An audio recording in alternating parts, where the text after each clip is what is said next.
Bonjour à tous, bienvenue. Nous sommes le mercredi 24 septembre. Voici les titres de ce journal. La grève record d'Air France entraîne de nombreuses perturbations et pas seulement dans le ciel, vous le verrez, puisque depuis 10 jours, les agences de voyage doivent pallier les annulations. Les paquets de cigarettes bientôt tous identiques. C'est l'une des mesures du plan anti-tabac qui devrait être annoncé par la ministre de la Santé. Nous donnerons la parole aux jeunes, les premières cibles de cette proposition. Enfin, rencontre avec des passionnés de broderie. Chaque semaine, elles font revivre les gestes d'antan dans un atelier à Pouzauges. Et on débute avec cette question. La sortie de crise est-elle proche pour Air France? En tout cas, syndicats et direction confirment la reprise des négociations pour une résolution rapide du conflit. Il faut dire que la compagnie vient de battre un triste record avec 10 jours consécutifs de mobilisation. Et quoi qu'il en soit, cette grève a de nombreuses répercussions bien au-delà de la compagnie. Exemple avec les agences de voyage qui sont directement touchées. Reportage d'Alexis Raison. C'était sur quelle destination ? Le Vietnam. S'adapter, c'est le mot d'ordre pour les voyagistes depuis 10 jours. Ils doivent trouver des solutions et les clients, eux, doivent parfois faire des concessions. Par exemple, on avait hier des clients qui devaient partir sur un voyage organisé New York et la Californie. Au final, donc, ces vols-là ont été annulés. Donc ils sont partis en autocar pour Bruxelles. Et donc pour pouvoir prendre un vol ensuite Bruxelles-New York avec une autre compagnie aérienne. Les agences sont donc sur le pied de guerre. Les employés passent une bonne partie de leur journée au téléphone. Tout ça pour ne laisser personne sur le tarmac. Ceux qui avaient des vols plus long courrier, on a essayé de changer la compagnie. Et ceux qui nous demandent des billets d'avion, on leur dit non, pas avec Air France actuellement. Pour les tour opérateurs, le vol n'est pas le problème le plus difficile à régler.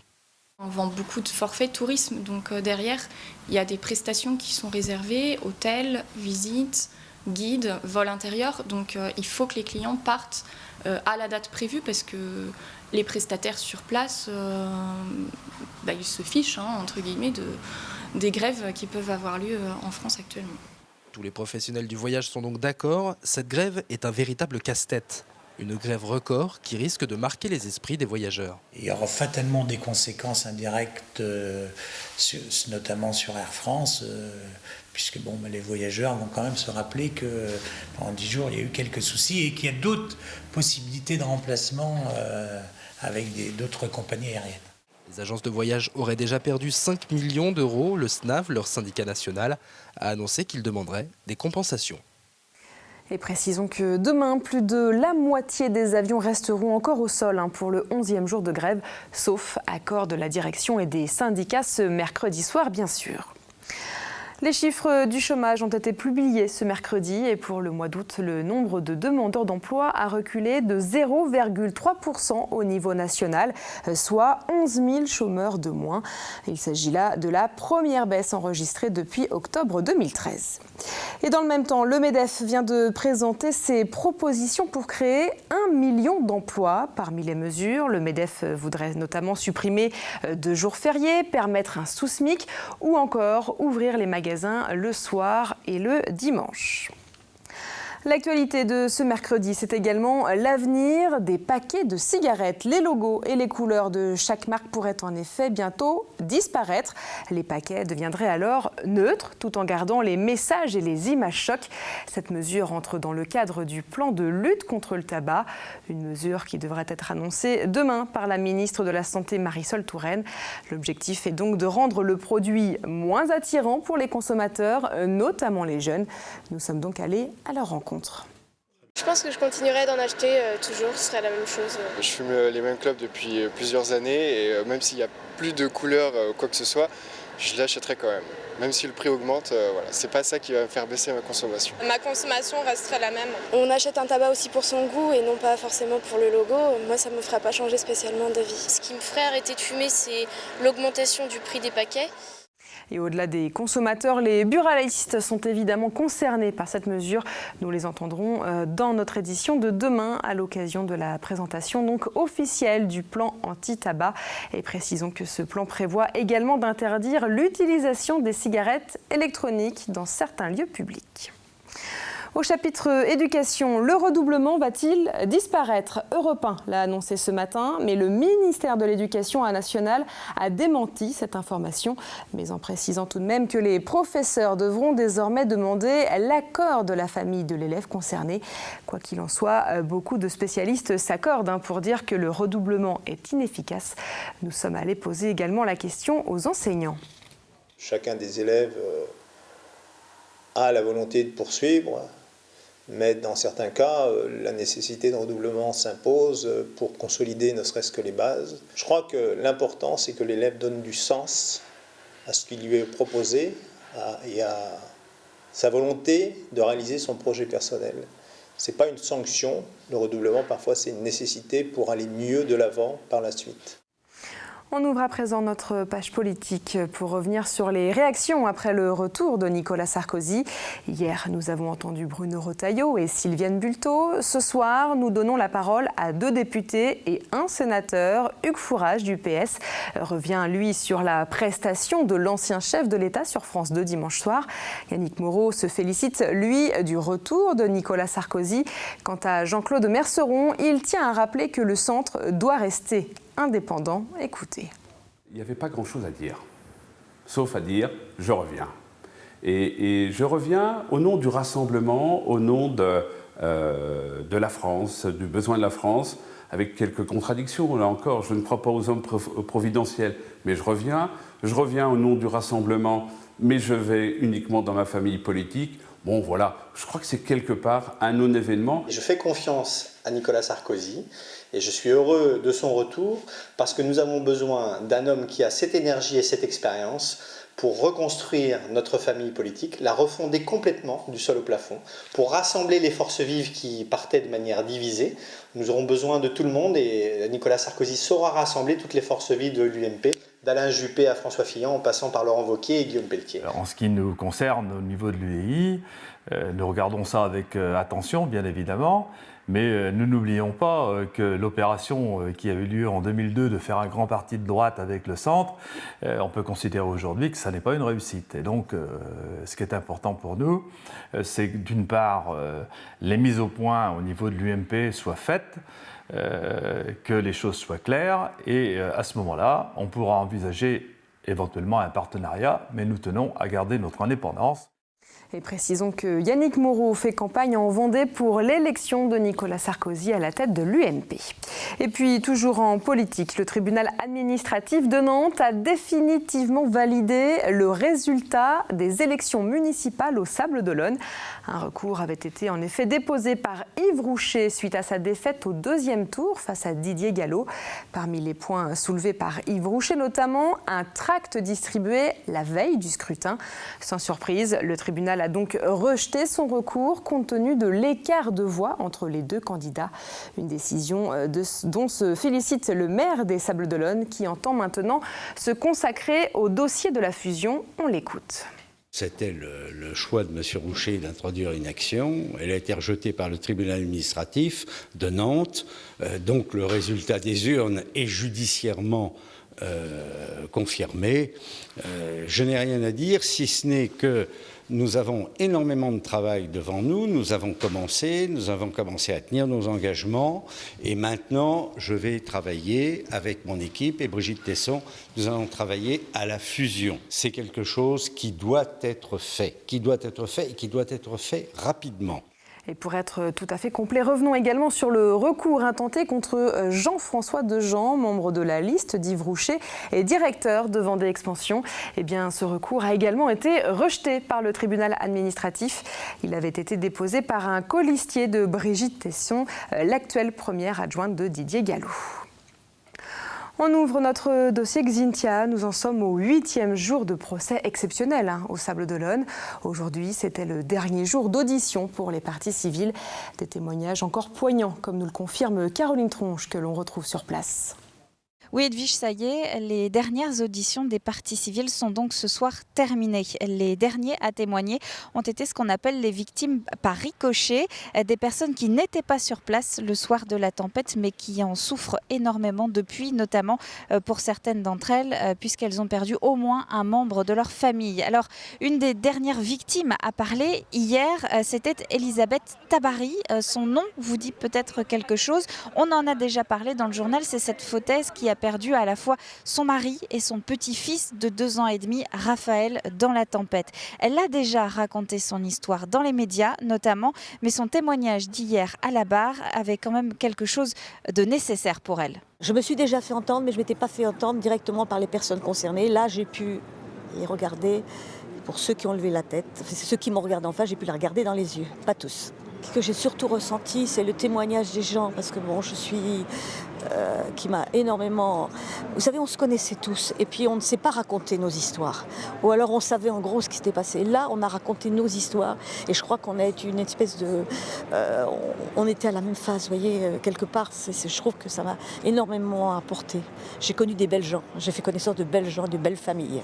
Alors dans la salle, toujours entre 50 et 70 parties civiles pour soutenir ceux qui sont devenus en 4 ans et demi beaucoup plus que d'anciens voisins, des anonymes aussi, et puis des élus. C'était le cas hier matin. L'actuel maire de la Faute-sur-Mer, Patrick Join, était présent pour écouter et pour prendre des notes. Moi, ça m'inspire déjà, ce que j'ai entendu, y compris ce matin, m'inspire déjà sur les plans, le plan local de sauvegarde notamment, le plan local de sécurité. Je pense qu'il y a une dimension d'humanité qu'il faut intégrer, c'est-à-dire et de voisinage. C'est-à-dire qu'au-delà des documents administratifs, voire techniques, voire technocratiques, je me dis tiens, il faut faire un travail de voisinage pour que tout le monde comprenne bien. Demain, nouveau temps fort, tout le tribunal se délocalise à la Faute-sur-Mer pour visualiser sur le terrain avec un géomètre les hauteurs d'eau atteintes dans les lotissements inondés. Alors attention, on sera toujours dans le cadre de l'audience, dans le cadre du procès. Les parties civiles, tout comme les journalistes, pourront suivre mais devront rester muets. On reparlera de tout ça dans le journal de demain soir. Merci Caroline Tronche. On vous retrouve donc demain à la Faute-sur-Mer. Le parcours du Tour de Vendée 2014 a été officiellement présenté hier soir. Vous le voyez sur ces images de Jean-Marie Bidot. 120 coureurs seront donc au départ de cette course le 5 octobre prochain. Parmi les cyclistes, on retrouvera évidemment Thomas Voeckler, l'un des leaders du Team Europcar.